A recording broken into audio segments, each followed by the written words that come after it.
हरियाली तीज 7 को इस बार बन रहे हैं विशेष शुभ योग। सावन मास में मनाई जाने वाली तीज को हरियाली तीज कहते हैं। इस दिन महिलाएं अखंड सौभाग्य के लिए गौर और गणेश की आराधना करेगी। इस साल 7 अगस्त को हरियाली तीज मनाई जाएगी। शुभ मुहूर्त, पूजा विधि और 16 श्रृंगार का महत्व। अखंड सौभाग्य के लिए महिलाएं गौर और गणेश की आराधना करेगी। सावन मास में मनाए जाने वाले तीज को हरियाली तीज कहते हैं।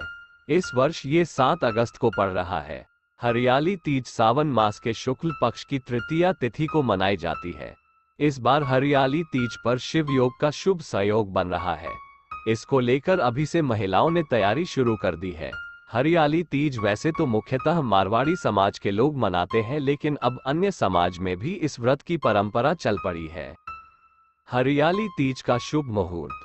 इस साल सावन माह शुक्ल पक्ष की तृतीया तिथि का आरंभ 6 अगस्त को शाम 07:52 पर होगा और अगले दिन यानी 7 जुलाई 2024 को रात 10:06 पर समाप्त होगा।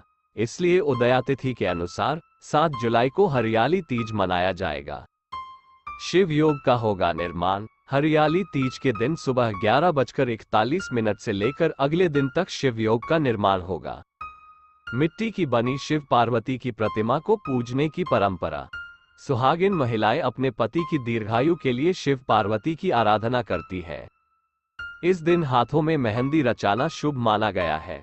हरी चूड़ियां और हरे परिधान व 16 श्रृंगार करके संध्या में मिट्टी से बने शिव पार्वती की पूजा करती है। माता पार्वती को श्रृंगार का सामान चुनरी, सिंदूर, चूड़ी, बिंदी आदि चढ़ाया जाता है, जबकि महादेव को पंचामृत का भोग लगाकर अखंड सौभाग्य व सुखी दाम्पत्य जीवन की कामना की जाती है। एक दिन पूर्व 6 अगस्त को नवविवाहिता सिंधारा पर्व मनाती है, जिसमें साथ अपनी नई नवेली बहुओं को सुहाग का सामान देती है।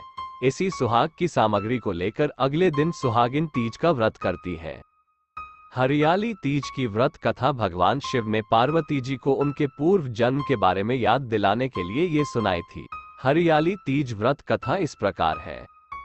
शिव जी कहते हैं, हे पार्वती, बहुत समय पहले तुमने हिमालय पर मुझे वर के रूप में पाने के लिए घोर तप किया था। इस दौरान तुमने अन्न जल त्याग कर सूखे पत्ते चबाकर दिन व्यतीत किए थे।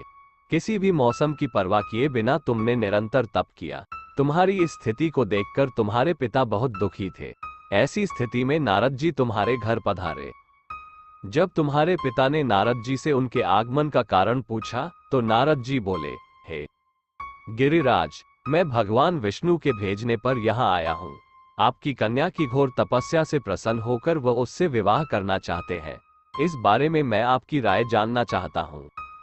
नारद जी की बात सुनकर पर्वतराज अति प्रसन्नता के साथ बोले, हे नारद जी, यदि स्वयं भगवान विष्णु मेरी कन्या से विवाह करना चाहते हैं तो इससे बड़ी कोई बात नहीं हो सकती। मैं इस विवाह के लिए तैयार हूँ। फिर शिवजी पार्वती जी से कहते हैं, तुम्हारे पिता की स्वीकृति पाकर नारद जी विष्णु जी के पास गए और यह शुभ समाचार सुनाया। लेकिन जब तुम्हें इस विवाह के बारे में पता चला तो तुम्हें बहुत दुख हुआ। तुम मुझे यानी कैलाशपति शिव को मन से अपना पति मान चुकी थी। तुमने अपने व्याकुल मन की बात अपनी सहेली को बताई। तुम्हारी सहेली से सुझाव दिया कि वो तुम्हें एक घनघोर वन में ले जाकर छुपा देगी और वहां रहकर तुम शिव जी को प्राप्त करने की साधना करना। इसके बाद तुम्हारे पिता तुम्हें घर में न पाकर बड़े चिंतित और दुखी हुए। वो सोचने लगे कि यदि विष्णु जी बारात लेकर आ गए और तुम घर पर ना मिली तो क्या होगा।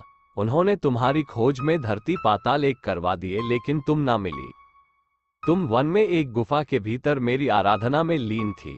भाद्रपद तृतीय शुक्ल को तुमने रेत से एक शिवलिंग का निर्माण कर मेरी आराधना की, जिससे प्रसन्न होकर मैंने तुम्हारी मनोकामना पूर्ण की। इसके बाद तुमने अपने पिता से कहा कि पिताजी, मैंने अपने जीवन का लंबा समय भगवान शिव की तपस्या में बिताया है और भगवान शिव ने मेरी तपस्या से प्रसन्न होकर मुझे स्वीकार भी कर लिया है। अब मैं आपके साथ एक ही शर्त पर चलूंगी कि आप मेरा विवाह भगवान शिव के साथ ही करेंगे। पर्वतराज ने तुम्हारी इच्छा स्वीकार कर ली और तुम्हें घर वापस ले गए। कुछ समय बाद उन्होंने पूरे विधि विधान से हमारा विवाह किया। भगवान शिव ने इसके बाद कहा कि हे पार्वती, तृतीया को तुमने मेरी आराधना करके जो व्रत किया था उसी के परिणाम स्वरूप हम दोनों का विवाह संभव हो सका। इस व्रत का महत्व यह है कि मैं इस व्रत को पूर्ण निष्ठा से करने वाली प्रत्येक स्त्री को मनवांछित फल देता हूँ। भगवान शिव ने पार्वती जी से कहा कि इस व्रत को जो भी स्त्री पूर्ण श्रद्धा से करेगी उसे तुम्हारी तरह अचल सुहाग प्राप्त होगा।